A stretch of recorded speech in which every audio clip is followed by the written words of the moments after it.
This is Clark Kent from the Predatory Lending Network here in California. Now, California now has the highest tax rate anywhere in the country at 62% for those making over $5 million.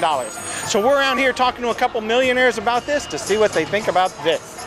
The Predatory Lender is sponsored by Hit the Bid Radio. The stock market's crazy. Watch Hit the Bid Radio. No matter how much you hit it, it won't die. Check it out at hitthebid.com. This is Clark Kent from the Predatory Lending Network talking about the new tax changes to California. Now, Mickey, we understand you in Disneyland, you're a millionaire, you make more than $5 million a year. Now, what do you think about California now having the highest tax rate in the country and will be taking 62% of all your income since you make more than $5 million a year? What do you think about the government taking that? You got that.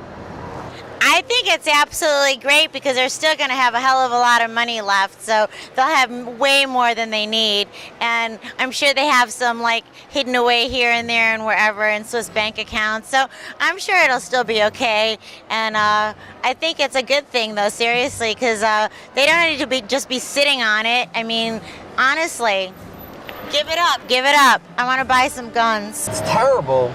Because the reason being is it's become more of a socialist kind of state. Because the thing is, obviously for years the rich has kept everything going. But with that said, what ends up happening is it's an Obama plan. If you look at the documentary 2016, it'll all lay it out for you. Now the problem is you can't keep taxing the rich and keep taxing the rich. It's like all the jobs that went to California because they kept taxing and taxing have left. And it'll be the same thing in this country. This country's already been deteriorated so much by the government, and 62% is just enormous because that's basically them saying or controlling what Jack in the Box executives are going to make, what Jack in the Box the board can only make. You cannot, any conglomerate, you cannot make someone just take the money or take 62% away from them or tell them how much money or dictate how much money they can make, especially within stockholders like a conglomerate like Jack in the Box or whether it's Burger King or McDonald's. You can't do that to the executives. What everybody has to do is stop believing the media, stay away from the media, which is all really one big propaganda. All right, because we blow up something that's so small to so gigantic. Executives, look, executives are paid to make money and paid to make decisions like boardroom members. So with that said is let the boardroom, let the executives, let the CEOs just do their job. Everybody get out of their way because the more you do that, then production, it's like the flow. The water goes down the waterfall. It goes down the chain of command. But once you start dictating what a conglomerate, whether it's Colgate, H&P, IBM, Jack in the Box, or Wendy's, and dictate, well, you know what? You can only make so much money a year, and then we're going to hit you with 62%, and that's ludicrous. If you make more than $5 million a year, what would be a fair number for someone to pay in taxes? Because in France, people are leaving. The former prime minister and president of France and famous actors are moving to other countries because they don't want to pay 75% in taxes. And here in California, we're paying 62%. So when do you think our politicians will actually leave, you know, the state or leave the country and go somewhere else? Because even our own politicians or politicians around the world are leaving the area because they don't want. What do you think about that? I think it's ridiculous, but it's typical because if you're a politician, you're already making way too much money for just pretty much lying to people. So I guess it would only make sense that you would do something like leave, not to pay taxes, you know, because they're always being found guilty of doing something illegal here, pocketing some money there, you know, getting paid off by somebody for their signature on something. So with politicians, it doesn't surprise me one bit. They'll do anything. No, basically what it goes down to, you have to go back to like pre-Clinton. Before Clinton, because Clinton really spun off that whole tax the rich really deeply. He started with 30 or 40%, which is ludicrous. You have to basically leave the rich alone, let them do what they do best. These are very, very, very intelligent people. You know, these people didn't, you know what I mean? They didn't get to where they didn't get to where they are now by being fooled. You have to just leave them alone, go back to pre-Clinton, his terms, and where the money was just flowing, because those dollars, all it is just creating one big circle, one big washing machine, a cycle. And we need that more than anything now. I think the increase for people making over $5 million is really good. I think they should bring it down to something would let people making a little amount of money more comfortable, at least with day-to-day living. I mean, when people have to make a decision whether they're putting gas in their car or what they're going to have for dinner, then it's kind of sad. And I know a lot of people who do work hard and have regular jobs have to make these kind of decisions, like, you know, where the money's going to go. So I think that they could bring it down a little bit for people who make less. And, you know, like I said, tax the hell out of the rich people. Why not? So lower the 35 people and increase. Yeah, I mean, you know, slightly or whatever, so that they're not so struggling for day to day, like having to make choices of like, okay, like, you know, I mean, they can't afford to take vacations, they can't afford to travel, they can't afford lots of things that,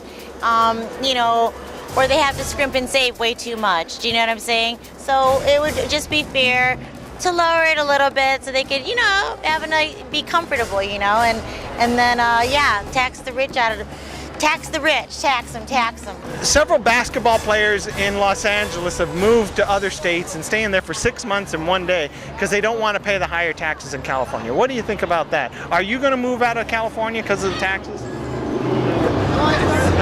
To me, that's a smart move because that's business. People have to realize it's business. But when you have the government dictating how much money you can make, then that level, you're going to lose so many people, so many companies, so many jobs. And we're all right now about creating jobs. So you end up keeping a lower level of person suppressed. But what you told me to reiterate and to go back, it's a very smart move, business move. There were two very wealthy people. The individual who was one of the Facebook founders on the IPO to avoid taxes, I think it was, I don't know if it was 13 million or 60 million, he gave up his citizenship and moved to Spain. It's a smart move because this country is dilapidated so much and our civil rights have been taken away so much by taxation. It's almost like everybody, I'm surprised there's not much more outcry because everybody seems to be in this like one big sleep. Well, I don't know, because I don't really think that I'd rather leave Gotham City to live in Colorado just to save a few bucks since you're making so much anyway. It's like, come on, really? Are you that motherfucking greedy that you have to move to another state just so you could get a break on your taxes? Come on, you make a lot of money. You make more than the average person. It's not like you're actually making minimum wage. So seriously, I think it's pretty lame of them to do that, but it's typical, of course, because people who have a lot of money are usually the greediest ones.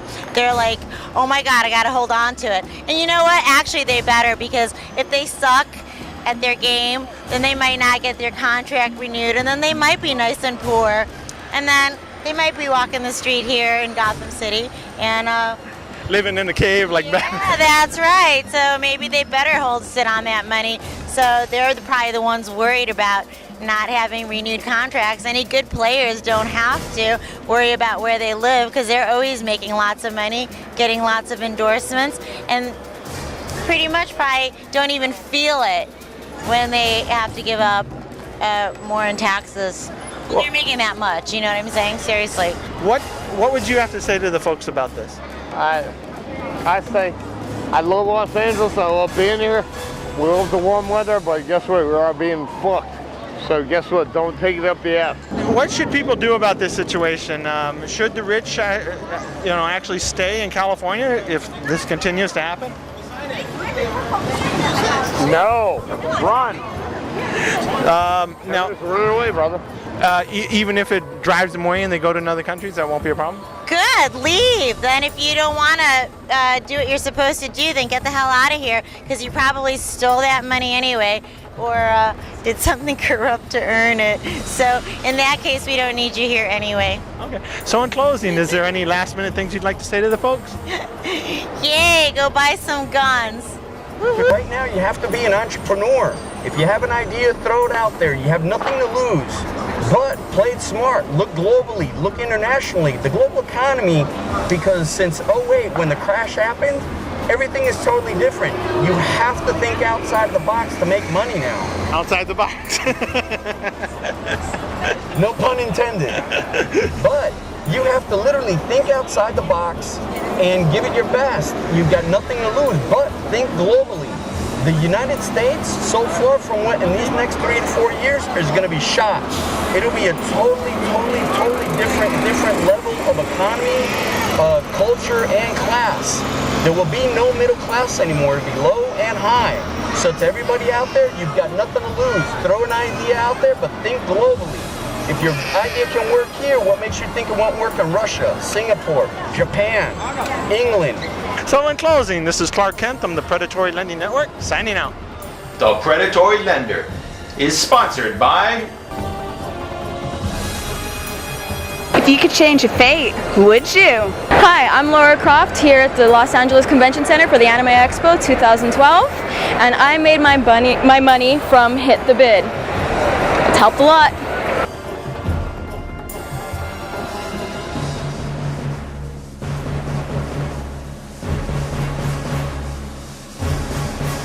Hit the bid. No matter how much you hit it, it won't die.